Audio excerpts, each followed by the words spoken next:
Hello mga ka-road trip! Nasa Nabas pala ako ngayon at papunta ako sa Katiklan. Tara, samahan niyo ako. Alam niyo mga ka-road trip, kung dadaan kayo dito, adventure talaga.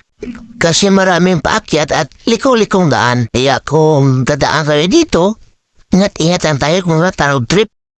Ang kagandahan pa dito mga ka-road trip, marami tayong makikita magandang view.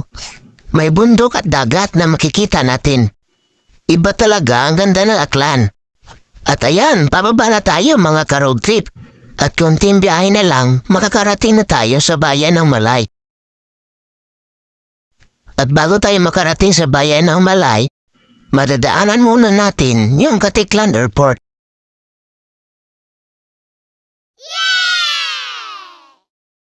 Share ko lang mga ka-road trip na noon, namamasada ako dito ng tricycle. O ayan mga ka-road trip, malapit na tayo sa bayan ng Malay. Finally, touchdown na tayo sa tinatawag lang gateway to Boracay.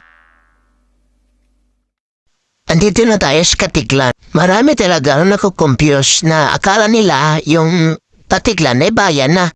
Yun pala, barangay lang siya ng Malay. At nakarating na rin tayo sa Katiklan Public Market. Under construction pa pala to mga ka-road trip.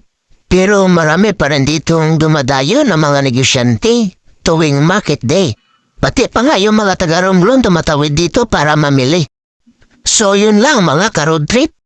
Sana nag-enjoy kayo mga ka-road trip sa biyahe natin. Thank you for watching.